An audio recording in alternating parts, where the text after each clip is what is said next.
It's a great pleasure to introduce our distinguished lecturer today from the climate, representing the Climate Centre lecture. And you can see the topic there is studying climate through spectral lens.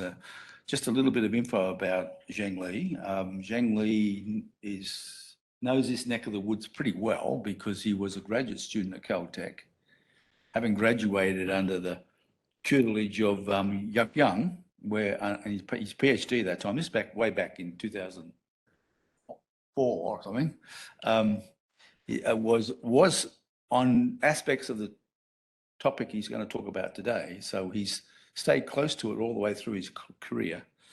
Zheng Li is a full professor at the University of Michigan, Department of, I should know this, Department of, what is it, atmospheric? Climate and Space Science. Climate and Space Sciences. That's where the atmosphere and the oceans and everything lives, in that department. He's been there since he spent 2 years as a postdoc at GFDL. There's a story behind that too, but I'm not going to share it. And moved on to Michigan, I guess it would have been about 2008, was it? 2006. 2006. See, I'm not really good at, I haven't got my notes, so 2006. And he's been a professor there ever since. The topic today is particularly pertinent because as we begin to study the climate system and particularly the energetics of the climate system, the desire to study this more and more through the lens of spectral measurements is increasing and will continue to increase over time. And at some point will become a common way of observing Earth from space from looking at the energetics of the Earth system and how it changes. We have Clario Pathfinder launching the end of this year, which is an emit type measurement for climate. Emit also has aspirations to study the radiative forcing of aerosol, again from a spectral point of view. Pre-Fi that Zheng Li happens to be a member of the science team and co-I of is all about spectral measurements in the long wave looking at it from an energetic point of view. And so this is going to be the wave of the future. It's not there yet, but it's going to be kind of the pathfinder for the future of studying Earth's energetics from space and how it changes from space with the clues encoded in the spectra. So Zheng Li, as I said, he's a co-I of Pre-Fire, which I think launches sometime later in this year, I think, right? Mm-hmm. Maybe early next year. He's a co-I of Libera, which is the radiation budget measurement approach that's been led from University of Colorado, which is part of the Earth Ventures Continuity, which is the first of the Earth Venture Continuity selected. He's also co-I of the Forum mission, which is the NISA mission, which is about using hyperspectral, again, to use hyperspectral emission to study the energetics of the Earth system, space. What else are you co-I of? He's involved in a lot of these important studies and is rapidly becoming kind of like the world expert in studying Earth's energetics through the lens of spectral measurements. So it's really a great pleasure to have him here today, and I really look forward to this talk. So I'll hand it over to you. Yeah, thank you. Thank you. So first, I would like to thank Grant, Joel, and Brandon for the invitation. And I also want to pay a tribute for former director of JPL, Professor Bruce Murray. So you might not know him. He was a director for this lab in 1970s. And he taught me 2 classes in graduate school, planetary geology and technical presentation. So I never has been trained or taught about how to make a presentation in China. And when I come here, I barely spoke English. If I spoke any English, it's broken English. But Professor Murray never discouraged me, and instead he encouraged me all the time, give me positive encouragement, and to help me improve my presentation skill. So if today there's any clarity in my presentation, the credit should go first to the former JPL directors. So let me first use a couple of slides to, I forgot to mention, I also want to acknowledge many of my former and current student postdocs and the wonderful collaborators. Some of them here is at JPL who contribute significantly to what I'm going to present here. And I also want to acknowledge the funding support from NASA and the DOE for all those years. So let me use a couple of slides to set up the stage.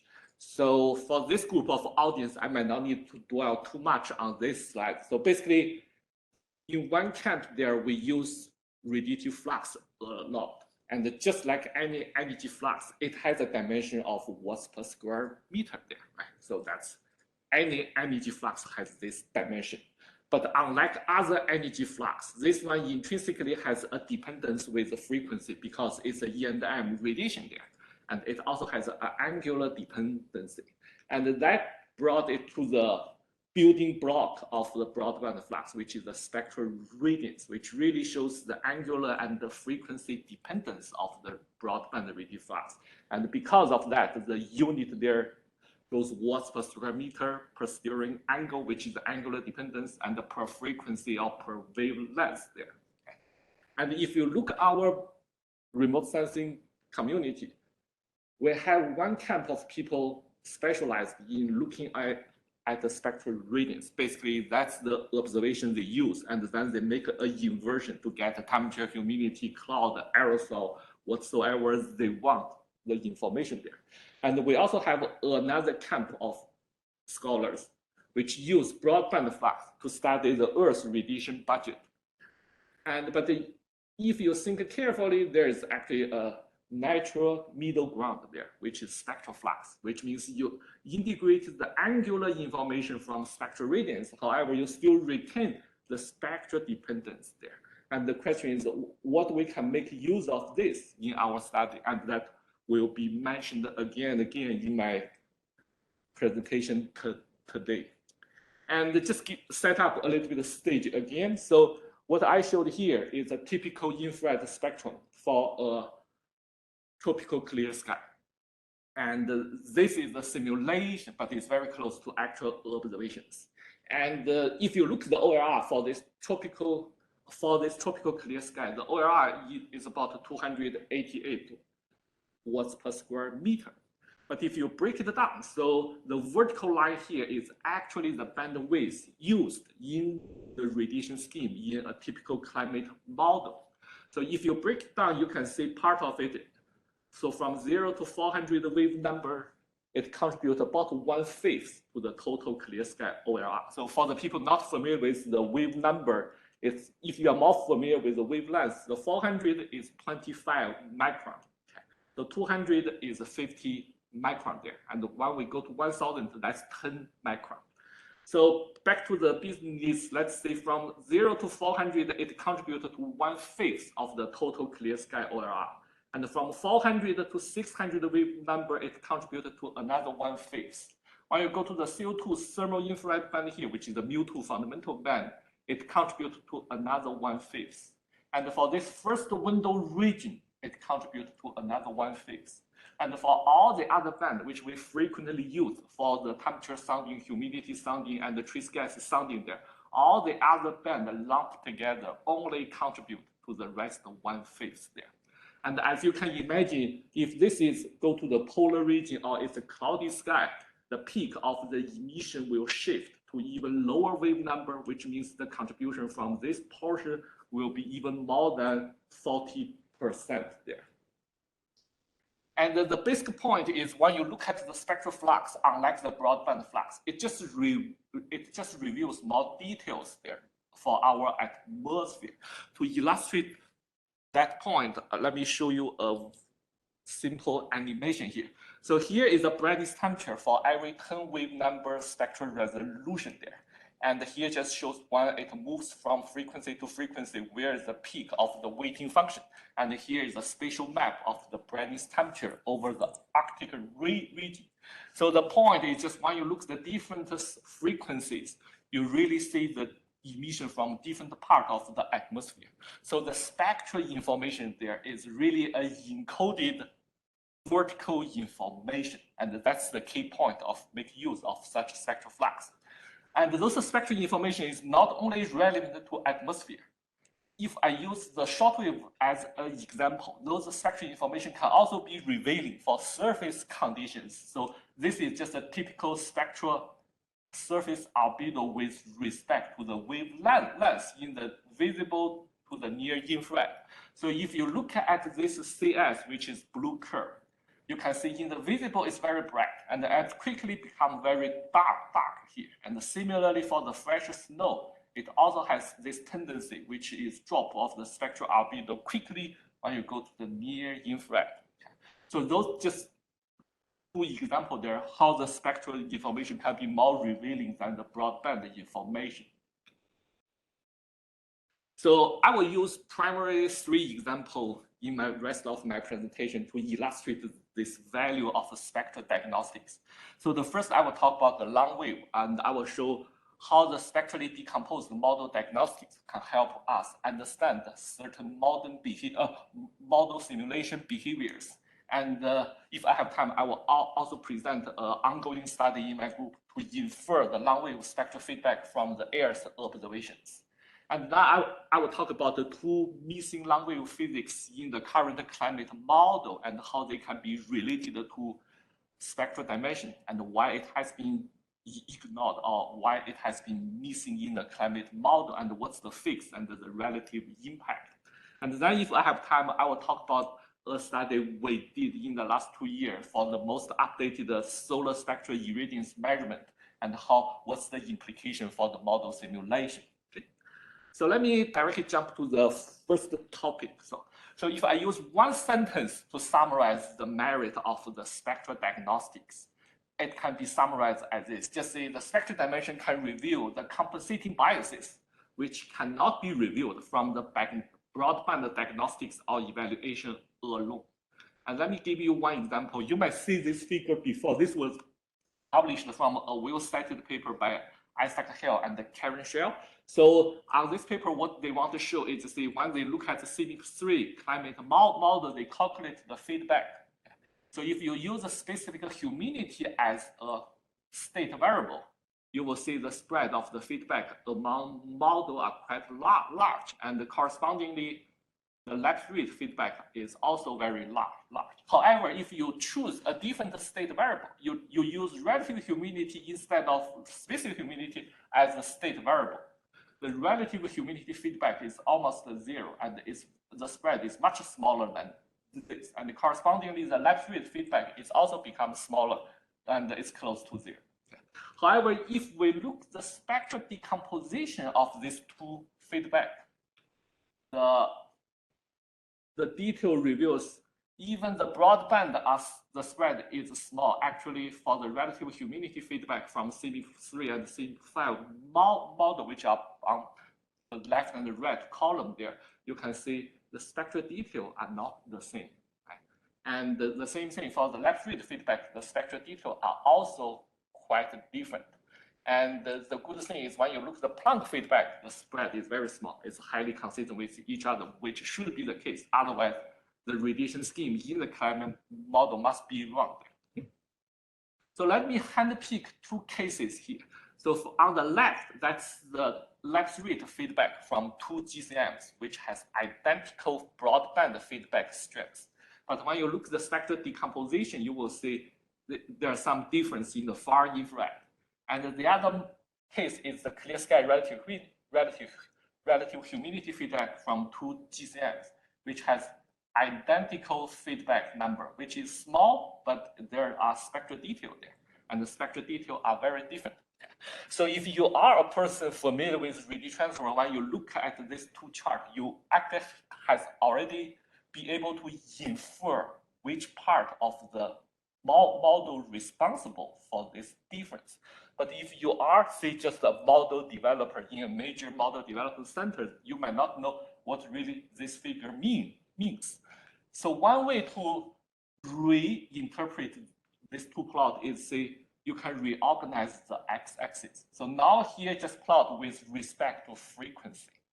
But we can reorganize this plot, and we can say, let's take the peak of the Jacobian for each channel, and then we sort the frequency with respect to the peak of this clear sky Jacobian. And that will give you a plot like this. Okay. So on this one, this is the result from the Canada model. And on the x-axis is still frequency, but we reorganized based on the peak of the weighting function of the Jacobian. on the y-axis, it's the contribution of the temperature change or left rate change at each pressure level, how much it contributes to the spectral feedback at those channels. So for example, here is the channel sensitive to the upper troposphere. And that's the reason you will see majority of the contribution is coming from the upper troposphere temperature change. For this one, it's the channel sensitive to the surface under the clear sky situation. That's the reason you will see contribution all the way from here to here, because when you have the cloud, you also have the contribution from here to those channels, which is sensitive to the surface if there's no cloud. And if you sum up both x and y dimension, it will give you this number. So now you can do this for another GCM, and then you can take the difference. And this difference will show like this. And if you are familiar with the infrared spectroscopy, you will know this part of the far infrared sensitive to the upper troposphere. That's the reason you have the red curve is above the black curve, which exactly corresponding to this positive. And for this part, which is the dirty window sensitive to the middle troposphere in majority of case over our atmosphere. And that's where you get negative. And for the same analysis, if you look at this clear sky relative humidity feedback from this 2 GCM, and you can identify this identical broadband number is really a compensation between the upper troposphere humidity and the lower troposphere humidity there. And so you can use this to reveal the discrepancy there. And you can see the consistency between the physical space and this spectral dimension. So let me give you another example, which is the study I published with Qingyue a couple of years ago. So for this one is we particularly look at the long wave cloud feedback. And to illustrate the physics behind it, it's relatively simple. So let's say you look at the cloud A, which is a high cloud. So now just imagine if this cloud has some change there. Because it's so high up, so you will be able to see the change of this cloud from both the far infrared and the mid infrared. So what I plot here behind it is the weighting function for a narrow band. It's basically the entire range of far infrared from 100 to 500 wave number there. So the weighting function is somewhere higher up in the upper troposphere. So when you have a cloud change here, you still can see it in far infrared, but in the window region, you can equally see it. So now if you look at cloud B, which is a low cloud, so now if the cloud B has some change, you have little chance to see it in far infrared because the peak of the weighting function is so higher up. So you will not be able to see this one in far infrared, but in the mid infrared, because the peak of the weighting function is right sit at the surface, so you can still see it. So this will illustrate the difference you can see. So these are the one simulation we did use the CESM1 forced by the observed SST over this 11-year period. And this is what we derived from observation. So we just follow the convention. We call this short-term cloud feedback. But what it really is, it's just the fluctuation of the cloud radiative effect from year to year regressed against the global mean surface temperature. And if you look at these two plots, the spatial map are very similar, and the global average and broadband number is also same. So if you use exactly the same climate model, you do some climate change runs, for example, double CO2 or quadruple CO2, and you can use the kernel method to calculate the feedback, and you will see the number is very close to this one. So does that imply the short-term long-wave feedback and the long-term long-wave feedback from this particular GCM are exactly the same? And because this one agree with observation, we should trust the feedback from here. And let's find out with the spectral decomposition. So what we plot on the left here is basically the fractional contribution from each RTMG band, which is the radiation scheme used in this climate model. So the contribution from each band to the total long wave cloud feedback. So don't worry the detail here. All you need is just look at the contrast between the far infrared and the mid infrared window region there. So if you look at this AMIP1 and observation, you will see the contribution from the mid-infrared is almost twice as large as the contribution from the far infrared. However, when you look at those climate change long-term runs, the contribution from far infrared and from the mid-infrared almost the same. So the question is that where it comes from. Does that make sense? And the question is yes. So what I plot on the left is this cloud fraction change as a function of cloud optical depth and the cloud top pressure. So that normally we termed as this escape diagram. So this is for the long-term simulation for each combination of cloud optical depth and cloud pressure, how the cloud fraction changes. And you will see dominantly, you will see an increase of cloud fraction here and a decrease of here. Basically, the high cloud altitude get lifted up. That's what we normally term as fat hypothesis put by Dennis Hartmann there. But for the short-term simulation, if you do the same decomposition, you not only see some high cloud change here, but you actually see a dominant or prominent low cloud change. And if you go back to what I mentioned before, when you see a low cloud change, you will see it in the mid-infrared more prominently than in the far infrared. But if you see a high cloud change, then you can see it equally from far infrared and the mid-infrared. So the physics is there, and that's exactly what we see here. So let's see the short-term cloud feedback and the long-term cloud feedback from this model at least. Even the number is the same, broadband number is the same, but the physical costs are different. And this can be seen when you look at the spectral decomposition, or more carefully when you decompose such change with respect cloud optical depth and cloud top pressure. Okay. So now let me switch the gear a little bit to talk about a little bit different thing, but still you will see a spectral component there, which is the climate model development.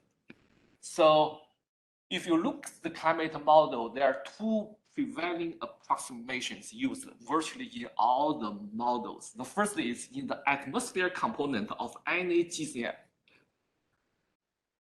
The surface is always a black body there in longwave. So in their ocean model or in their vegetation model, the surface might not be black body, but in the atmosphere component, the lower boundary is always a black body surface. And then if you do a survey, you will see more than 90% of the model completely ignore the scattering of cloud in the longwave. And but however, the question is, when they do such approximation, what's the reason behind it? And does that still valid as of today? So a couple of facts is basically say you all know the radiation transfer process in the atmosphere is a strongly spectral dependence. And because of that, the radiation scheme is very, very computational expensive. No one can afford to solve a line-by-line radiation transfer code in the climate model as of today, right? So as a result, you must do some sacrifice. You must do some simplification there to make it affordable, make the whole calculation affordable. And if you think about it, when those radiation schemes developed decades ago, the focus there is not polar region. And actually more attention has been paid to the validity of those approximations within atmosphere rather than the couplings between the atmosphere and the underlying surfaces. And then the first thing is the surface spectral emissivity. So for the people doing the remote sensing all the time, there's no need for me to emphasize this surface spectral emissivity actually does change with frequency there, right? But in the Earth system model, just say it always been approximated as 1. The second is the ice cloud long wave scattering. And if what I showed here is just a part of the documentation from NCAR CSM, and you can see in the infrared, they basically just parameterize cloud in terms of emissivity. The scattering is completely ignored there. And this is true almost for 90% of the IPCC model as of today. But if you look at the single scattering albedo of the ice cloud, for example, you can easily see over the 400 wave number, which is 25 micron there. the single scattering albedo can actually be as large as 0.85 or even 9. And remember, just for this portion of the spectrum, it contributed to about 35 to 40% of the all sky OLR. Okay. So that means if you get something wrong here, it's actually not too much a big deal in terms of the radiative heating rate. But if you get something wrong here, the consequence might not be the same. So the question we asked is, we first try to understand what's the traditional wisdom behind these two approximations, which obviously not that physical. And then what could go wrong with such approximation?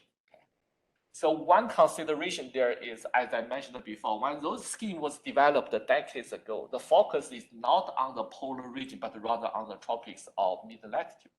And one thing does change, which has an impact on radiation transfer, is the water vapor changes significantly from the tropics to the high latitude, right? So the global mean number for total column water vapor is somewhere around 30 millimeter there. But if you go to the Arctic, in the summer, it's only about 30% of this global mean number. And in the winter, it's almost 1/10 of that. And if you go to the Antarctic, due to the high plateau, that fraction is even smaller. And because of that, if you look at the formulation of the radiation transfer for any layer, when we look at the single scattering albedo of that layer, it's not just due to cloud. It's really, say, for that layer, you have the shining particle like a cloud, but you also have billions of molecules of water vapor. So for that layer, the behavior is really dependent on this formula, because the scattering of the cloud is, scattering of the water vapor molecule is 0. Right? So that's the reason you need this weighting factor. So in somewhere you have a lot of water vapor molecules, this optical depth much larger than this, then even you have the shining particle here as reflective as this one, but the layer average, the single scattering albedo could be still small. Right? But now if this one, if the cloud optical depth, the water vapor optical depth reduced by a factor 10 or 100, this assumption might not be true anymore. Okay? And this is exactly the reason this assumption will break down, either in the upper troposphere everywhere, or in the polar region, even in the lower troposphere. Okay? And another thing is the surface emissivity. Okay? So for the upward longwave flux at the surface, it really has two components, right? One is the emission from the surface. The other one is the reflection of the downward flux.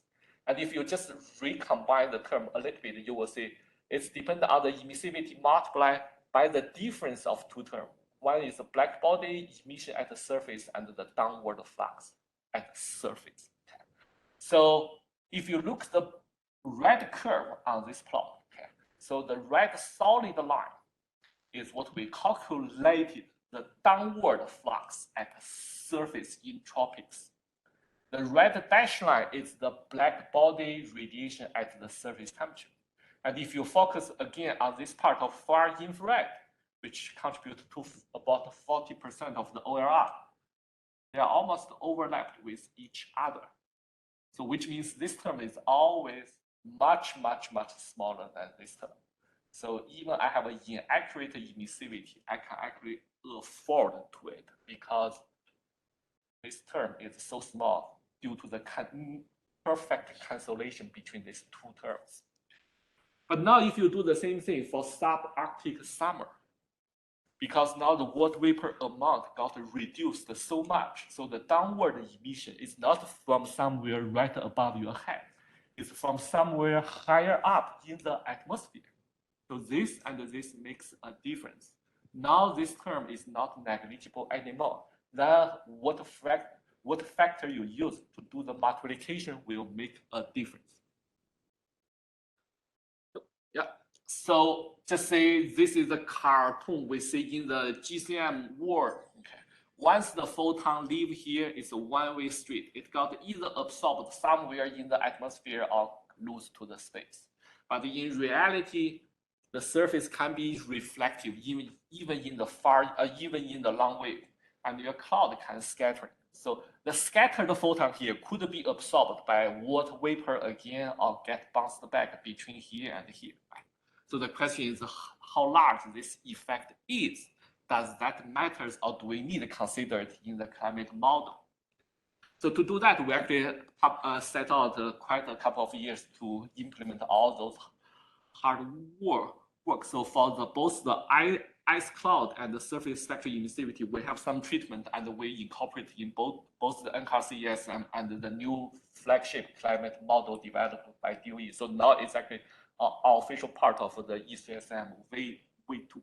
And I want to mention this is in a close collaboration with Ping Yang's group at Texas A&M. So for the surface emissivity, the impact is actually quite easy to understand. So what I showed here is just, this is the slab ocean run, this is the fully coupled run. And when you include or you not include the surface emissivity, how much it affects the simulated climate mean state.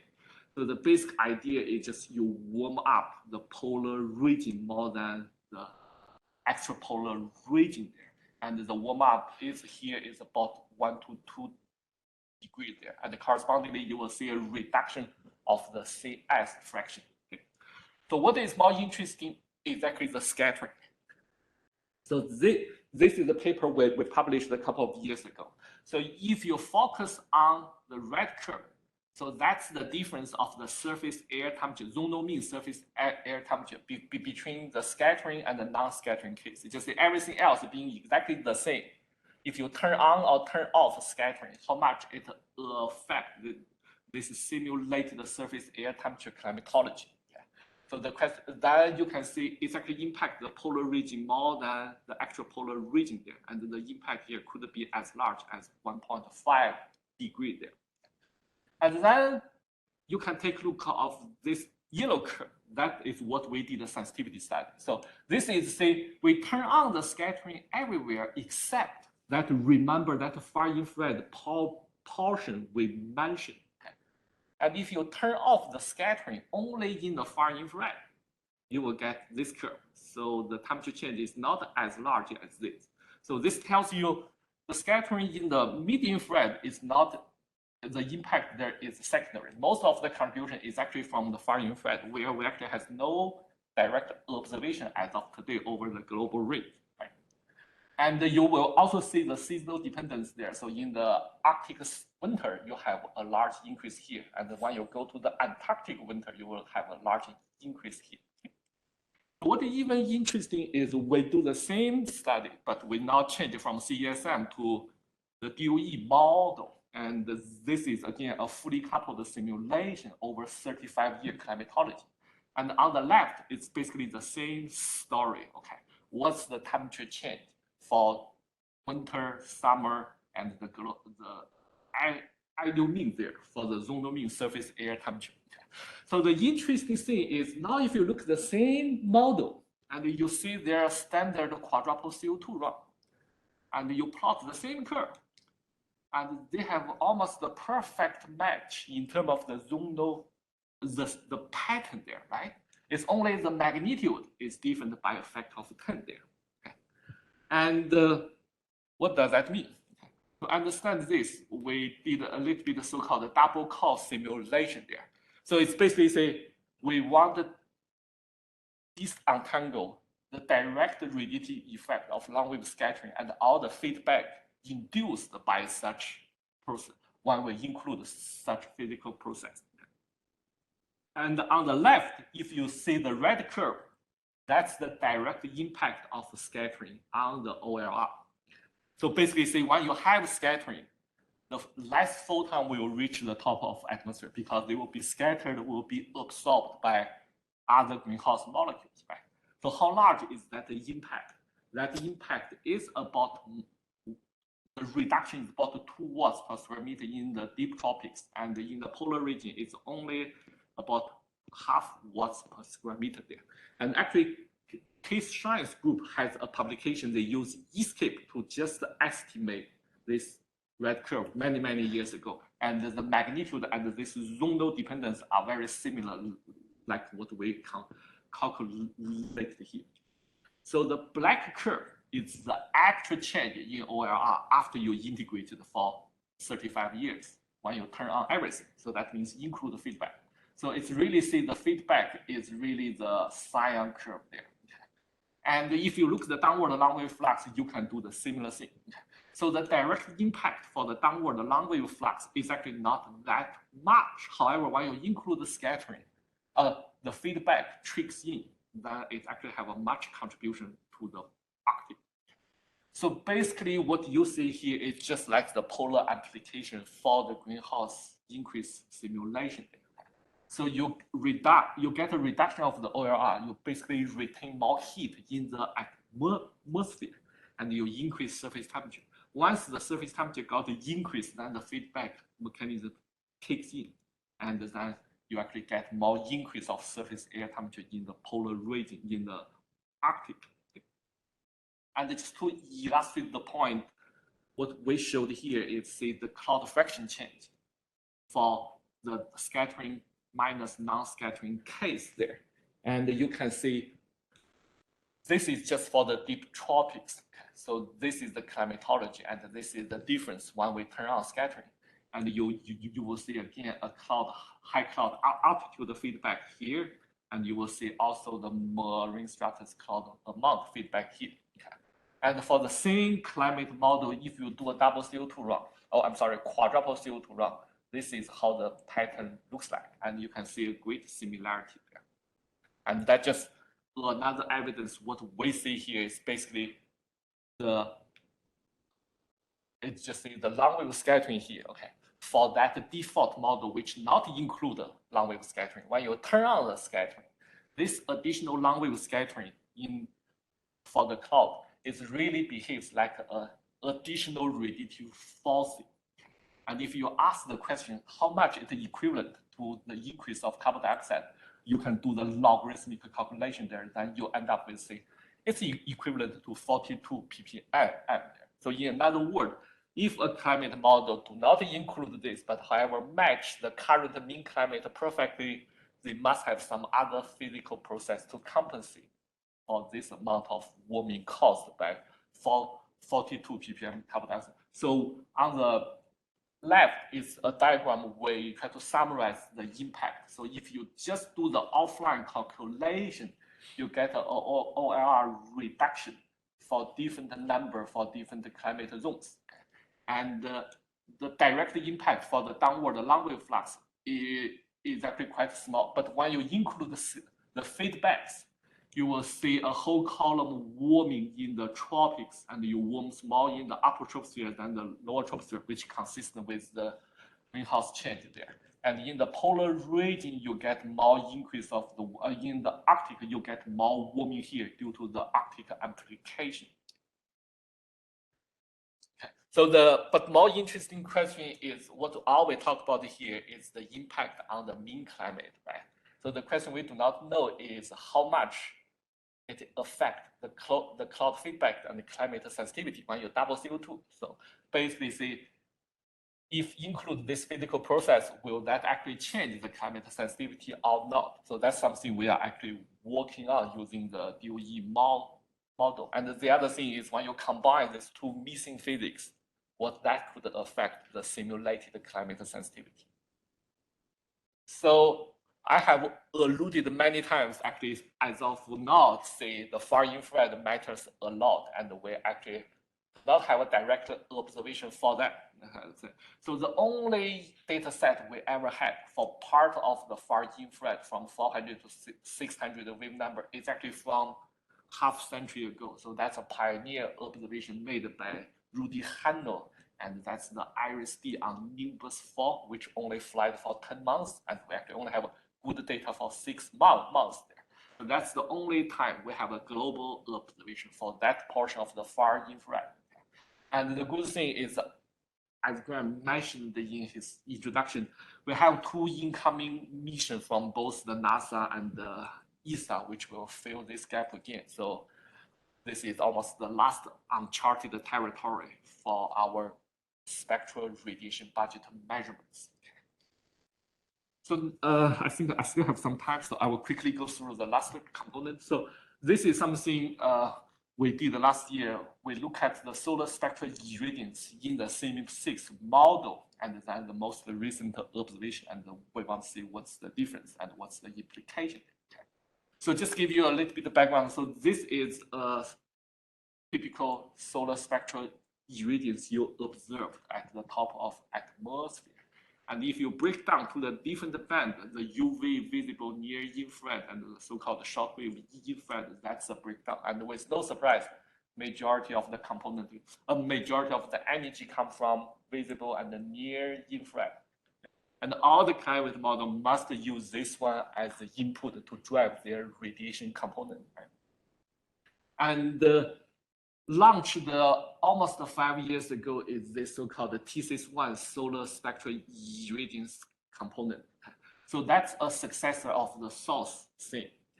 And the biggest technology improvement is there is actually the calibration. Okay. So the calibration they can attain for this one is 0.25% radiometric uncertainty. So this is almost 10 times better than the previous source thing there. Okay.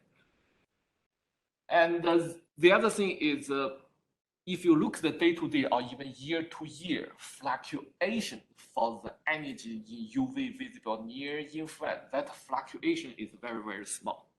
So that means even we only have one way to do this study, we only have 3 years of the same observation from TSIS-1.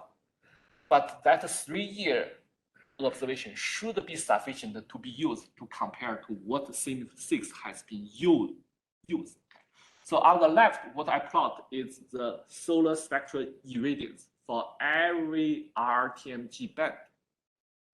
And on the right, it's the difference between this one and the TSIS observation. And what you see is in the visible, it has about 5 watts per square meter difference, which is positive. And in the near infrared, it has a 5 watts per square difference, but it's negative. So this is not a TOA forcing, okay? So this is the solar spectral irradiance reaching the top of our atmosphere. So if you remember your climate 101, you only need to divide this one by a factor of 4 to get the TOA forcing.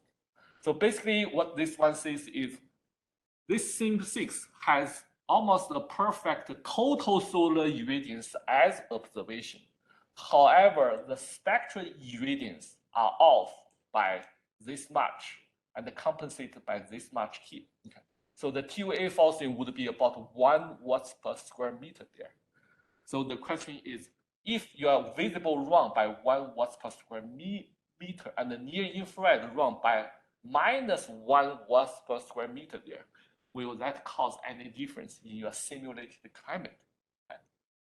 And one hypothesis we are thinking is it will make a difference, and we term that physical mechanism as a spectral S albedo feedback. So as I mentioned at the very beginning, the CS is very bright in the visible, but very dark in the near infrared. So that means if your solar spectral irradiance has an increase in visible and a decrease in near infrared, you will have less solar energy absorbed by high latitude because the visible is more reflective than the near infrared. So if your high latitude surface absorbs less solar energy, then your surface temperature could go down, then the snow coverage can go up, right? So that form of feedback. So we use the CESM2 to do a simple simulation. Basically, we prescribe the TSI is exactly, the total solar irradiance are exactly the same. But for control run, we just use what solar spectral irradiance has been provided to the CMIP6 community. For the perturbed run, we use the observed TSIS solar spectral irradiance. Okay. So the TSI is exactly the same, but the spectral partitioning between the visible and the near infrared are not the same. And what we see is the difference for the surface temperature as we suspected. We actually see a statistical significant difference for the surface temperature in both polar regions there. And correspondingly, you see a CS increase, especially in the Antarctic. And I will skip this one. It's just we actually did another sensitivity study. Say, let's use the same setup, but go to the last glacier maximum, where we know there should be more ice coverage over the high latitude. And you will see the effect there is much more prominent over such paleoclimate simulation than the present day. Okay. So I think it's time for me to wrap up. It's just say, I hope I made some cases here. Say the spectral dimension is useful in model diagnostics, and it can reveal these compensating biases, which cannot be revealed if you just look at the broadband diagnostics. And we have derived the spectral OIR from the Earth observations, and actually you can directly download it from NASA deck. And as I mentioned, we have the future mission to measure the far infrared. And the other thing I didn't mention is for the Libra mission, we actually have a near infrared split channel there. So we will get the partitioning between the visible and the near infrared. And I think from the modeling development perspective, so when the priority and the approximation needed to re-examine when the focus shift from develop an atmosphere GCM to Earth system model. Okay. So there's the buckling question, is just see how much detail we really need to include in order to predict the future climate change. So we know a lot of necessary conditions to make a climate model reasonably trustworthy. For example, energy conservation, mass conservation, and so on. But in terms of predict climate change, what would be a set of sufficient conditions? I think we have not have a good answer there yet. And the spectral constraint might be one of such conditions. And I will skip the second bullet, that more about the model development. And I also want to say, actually the input from the sun is it's a solar spectrum. The solar spectral irradiance variation could also be an interesting topic. And let me end up my talk with two quotes, one from Professor Richard Goody and one actually from Graham. And I will just leave it here. And I think the idea and the spirit behind the two quotes are very essentially the same idea there. And it's also actually two inspiration for me to do all those things. So I will end up here. Thank you.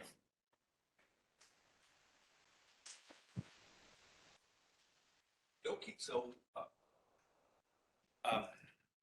with respect to questions, we'll take questions. We'll take questions from the room first, and then we'll take them from online. Now, I don't have my computer, so nothing online yet, but they often come in. So with those online, I think the way we'll do this is we'll just call your name out, and you can ask your question because I don't have the computer to see the question. So we'll have to do it that way. So let's open up with questions first from the audience in the room. Yes. Yeah. You might get to them. Yeah, you need to do it in mic, yeah. Shanlei, the scattering is quite sensitive to the particle size. Yes. But in the GCM, particle size is not directly derived, right? So yeah. So how do you deal with that dependence? Yes. Yeah. So in general, in the radiation scheme of climate model, the particle size normally is parameterized as a function of the temperature. So that actually goes back to the paper by Fu, and so their polynomial fit to represent the size as a function of the temperature.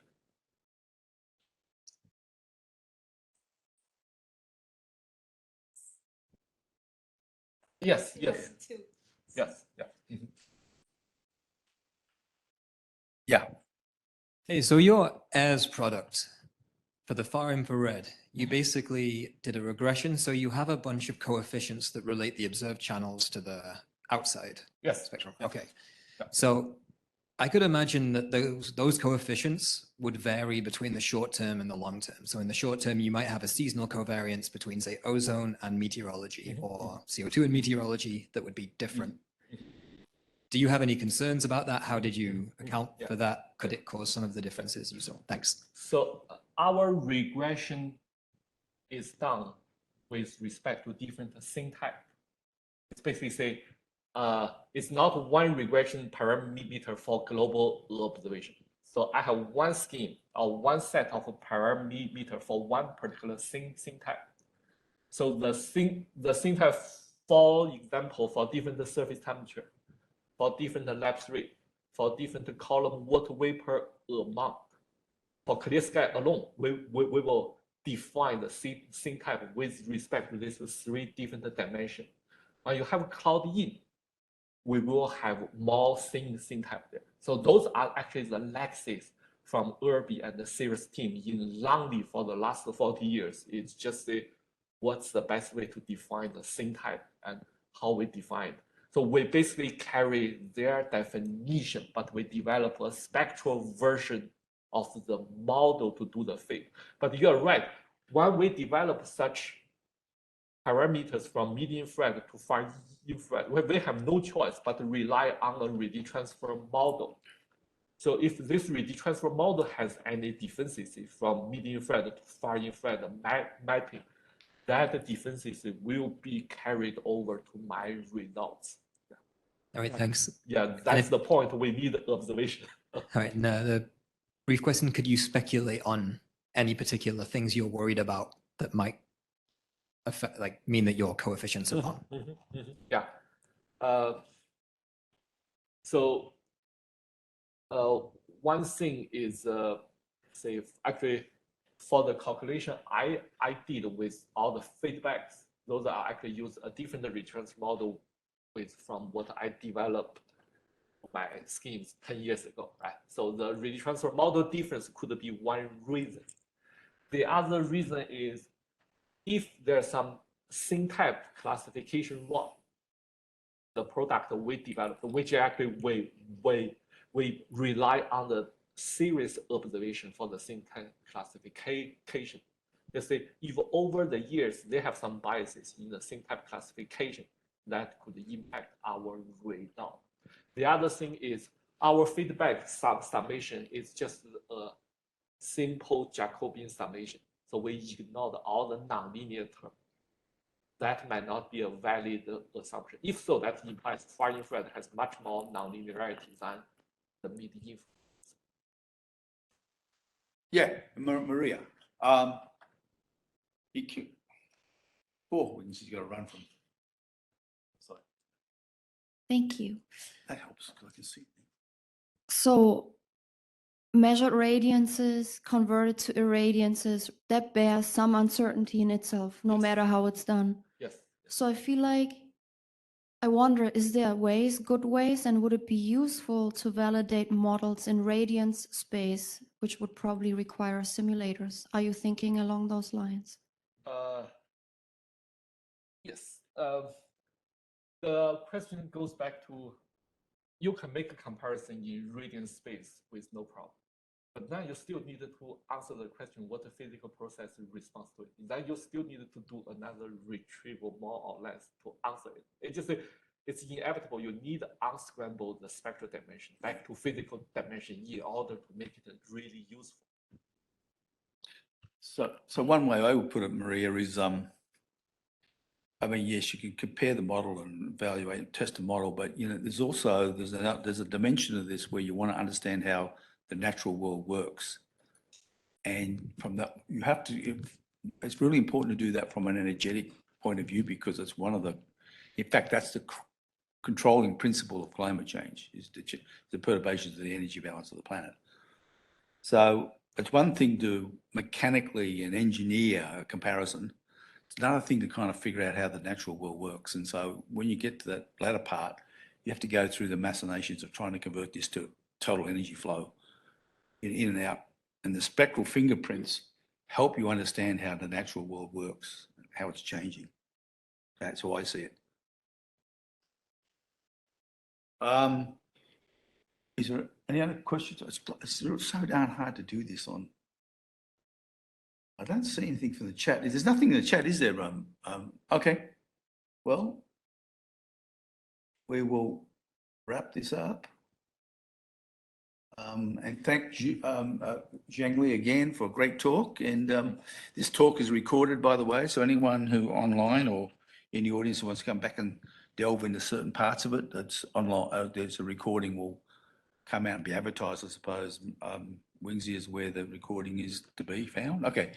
Okay, so thanks, Zhang Li, and thanks audience. And let's give Zhang Li another round of applause. Thank you.